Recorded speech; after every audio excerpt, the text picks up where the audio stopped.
Okay, our second paper today will be by Adrian O'Connor, who is an associate professor of history at the University of South Florida, St. Petersburg. Adrian is the author of In Pursuit of Politics, Education and Revolution in 18th Century France, and he is now working on a new book project titled Society, Sentiment, and Statecraft in Revolutionary France. Adrian.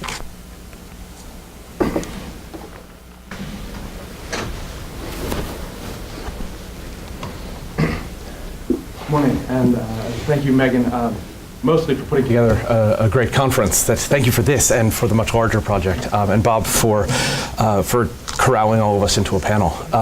Always fun, especially when someone else will organize it. Over the next 20 minutes or so, I'd like to point out what I suspect are two relatively obvious points about the nature of crises, and make clear why I think those points lead to some interesting research possibilities, and finally outline some ways in which that research might help us to think about critical developments during the early years of the French Revolution. Now, the probably obvious points upon which this paper is built are the following. First, the nature and character of crises change in and over the course of their occurrence. An agent's recognition or non-recognition of a crisis state is an important part of that development. Second, series of crises evolve in a similarly temporal fashion, so that the experience of later crises feeds off and becomes entangled with the experience of earlier crises, meaning that questions of seriality and severity are necessarily intertwined, though not necessarily in straightforward or easily explained ways. Taken together, these points encourage us to think about how the experience and memory of past crises shape expectations about present and future crises, and with that, change the range of options that seem available, attractive, reasonable, or acceptable as a particular crisis plays out. In thinking about events like the French Revolution, this has important consequences for how we understand the relationship between crises and the unfolding of revolutionary politics, and more generally, for how we think about the relationship between the history of concepts and the history of events, between Begriffsgeschichte and Histoire événementielle. It's a staple of the historical and theoretical literature on crises that the second half of the 18th century in Europe and North America represents an important moment in the concept's development.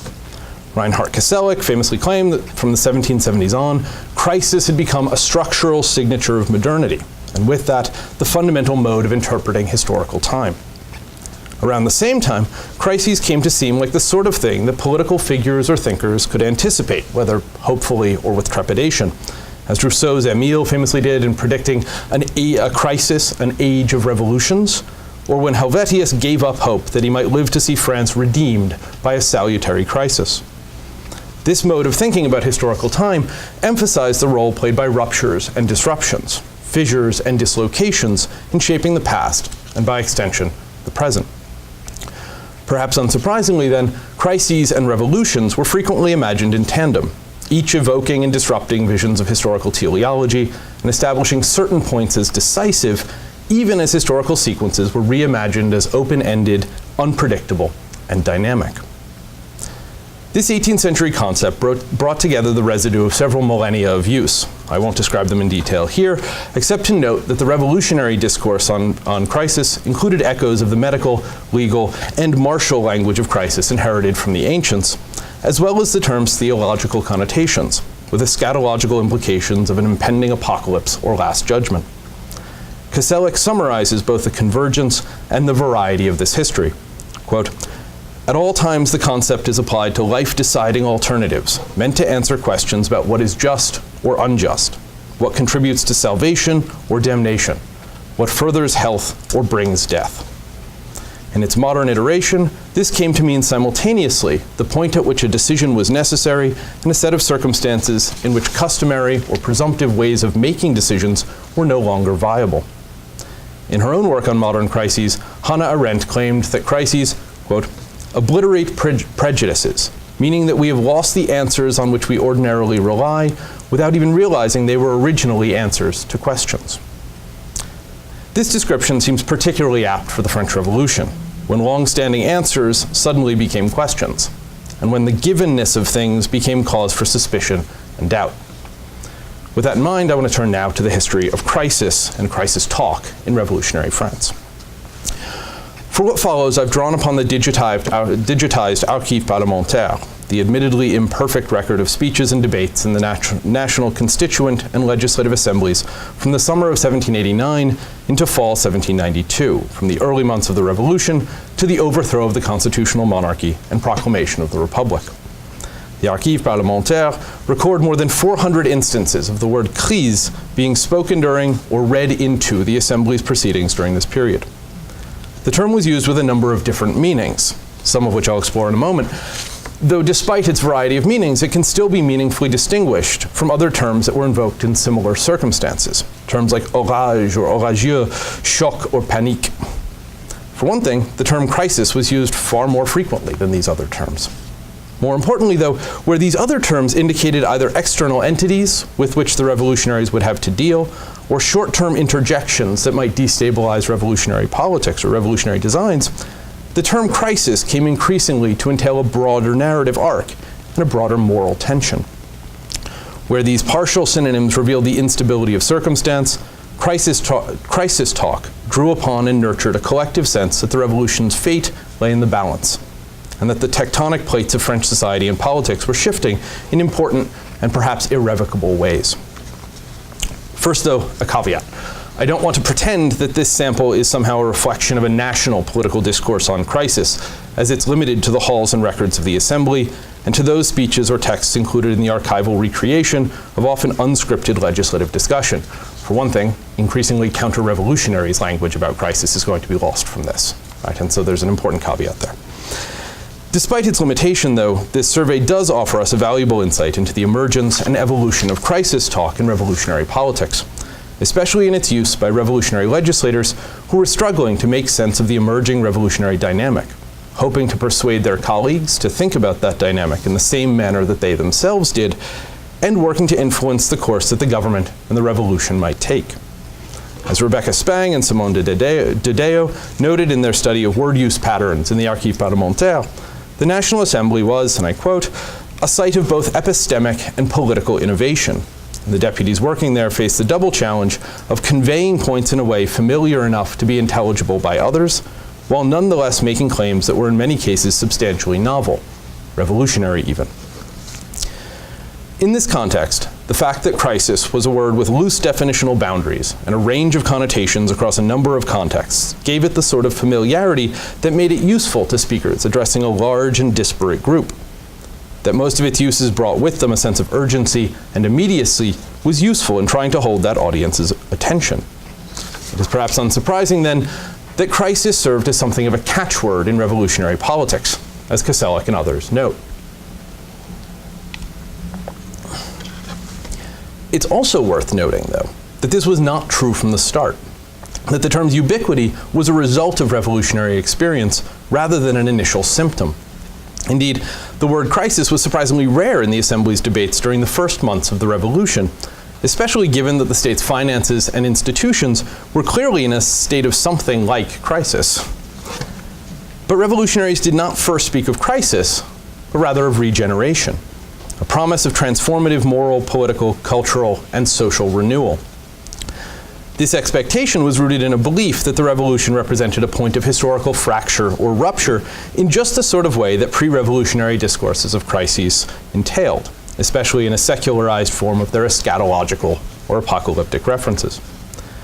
After all, the prospect of regeneration required a preceding degeneration or disintegration, and so a point of crisis between the two processes.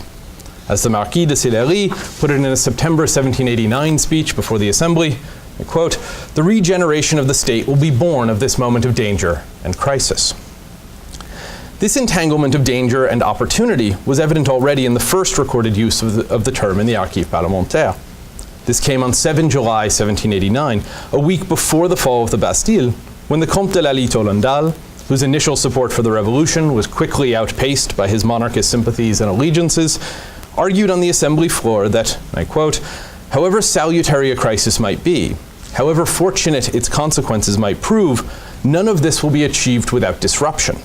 And there is no disruption that comes without a sort of instability, and instability becomes dangerous when it is prolonged. It would be wise for us to plan cautiously, but it would also be wise for us to act promptly."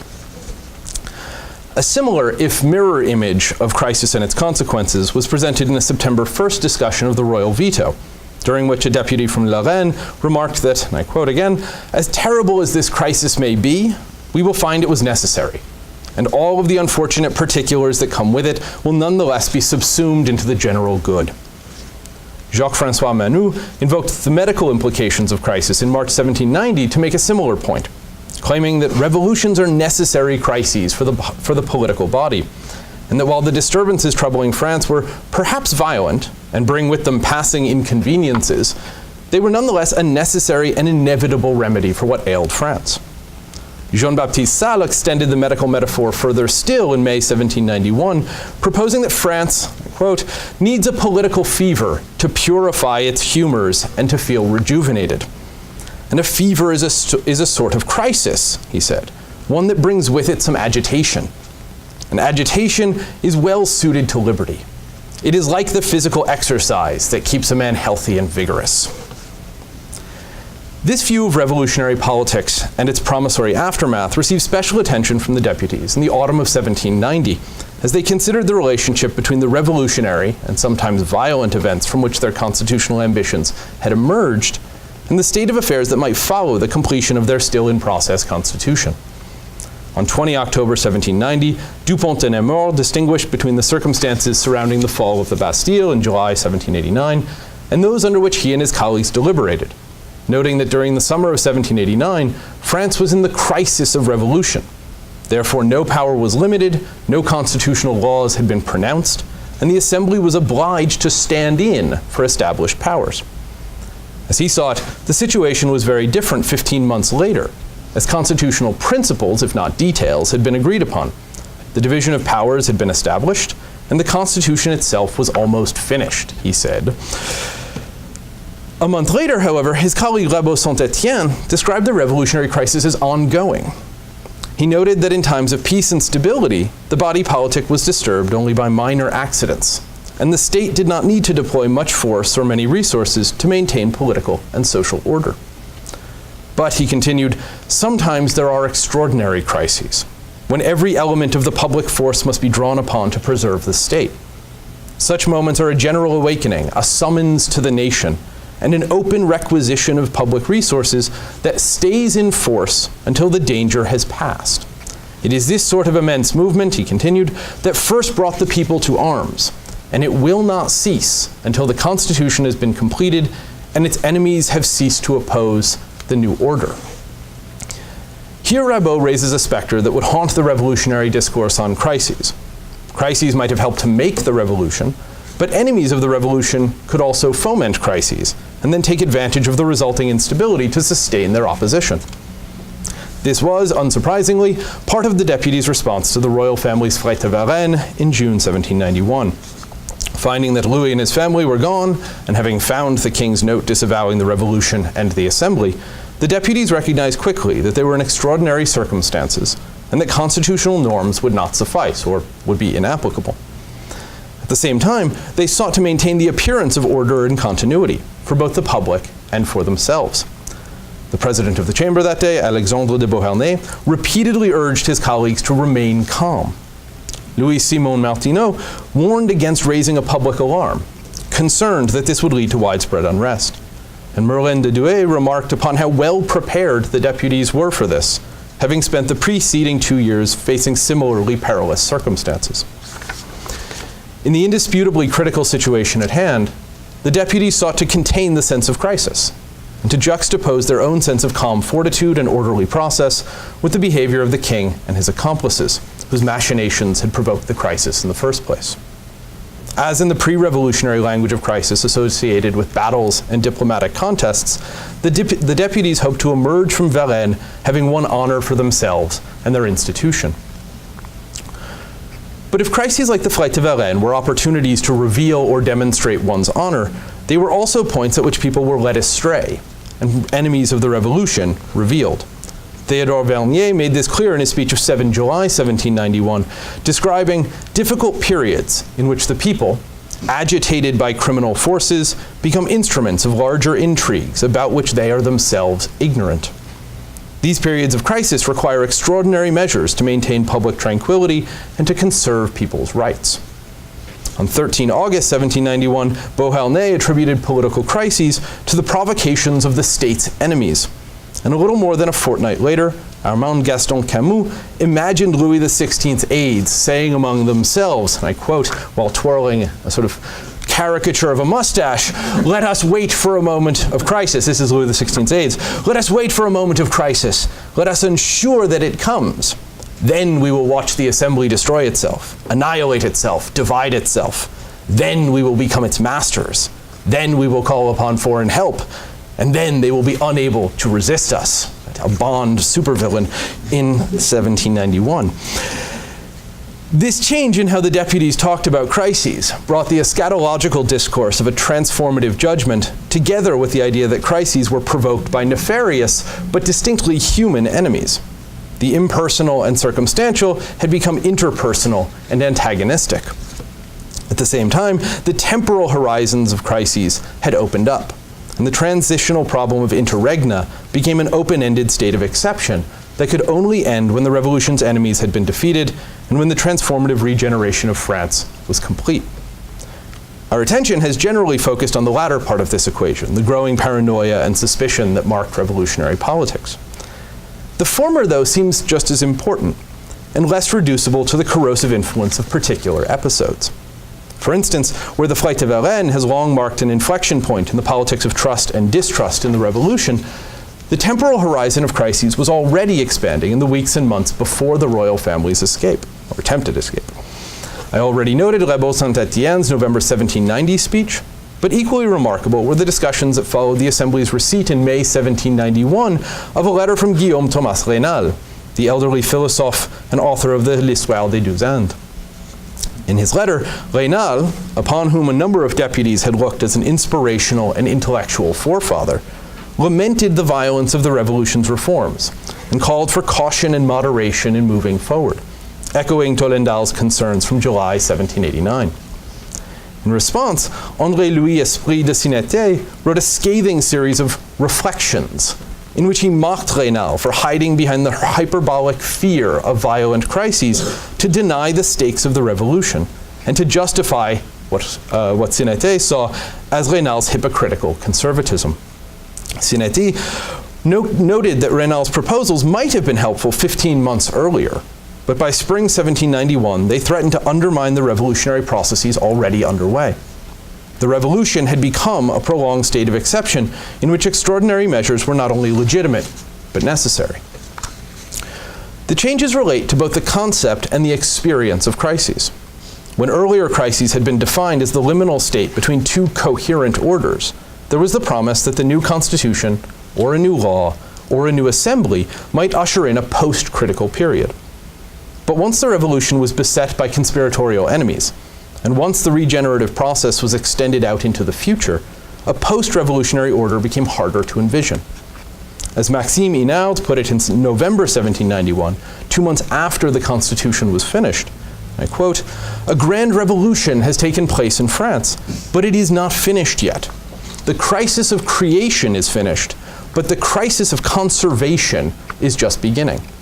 The horizon remains nebulous," he said. He returned to the theme in a speech on 15 May 1792, in which he questioned his colleagues' self-congratulatory claims that the revolution was over. As he said, "The revolution is over, yes, of course, but the counter-revolutionary effort is just beginning, and this brings with it a new type of revolution. As I have said before to this tribunal, a crisis of conservation must follow the crisis of creation. It is not only by tracing a few lines upon a paper, by calling out for equality, liberty, and peace that people obtain these things. It is necessary first to disarm one's enemies and to subdue them, so they can no longer fight." The open-endedness of the struggle in which the deputies found themselves changed the nature of the crisis they faced. And it was more than paranoia and suspicion that made salutary crises difficult to imagine by the late summer of 1792. It was also a loss of faith in crises themselves. The recognition that this crisis would not be the decisive one, that it was just one more in a series, served to undermine faith in the revolution and in the promise that things would get better. Crises had been tolerable, sometimes welcome even, because regeneration had seemed possible, and because one's fellow citizens seemed to be engaged in the same regenerative project. Without regeneration and solidarity, what remained was fear.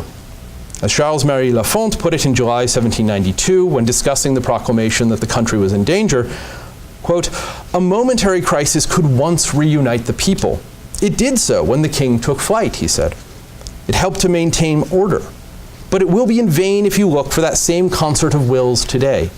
In vain will you try to assuage people's discontent with the sentiment of danger." In June 1791, he continued, "The supporters of the Constitution were imposing in their number and in their union. Since then, fanaticism and trickery have made great progress. Indifference and a distaste for public affairs have taken root with many citizens." To conclude, I'd like to return to a discussion of crisis from May 1790, when a representative bringing news from the Grand Châtelet in Paris described crises as periods during which, and I quote, "the bonds that hold society together are suspended so that they might receive a new organization." Where once this suspension had promised regeneration, it had come by the end of the constitutional monarchy to indicate a prolonged and oft punctuated state of exception, not only from constitutional norms and limits, but from the social, political, institutional, and interpersonal assumptions that underwrite the state's affairs. When crises followed quickly one upon the other, and when each crisis raised new worries about who you could trust and for how long, these episodes became easier to expect and harder to embrace. The problem with crises, it seemed, is that you could no longer expect just one. Thank you.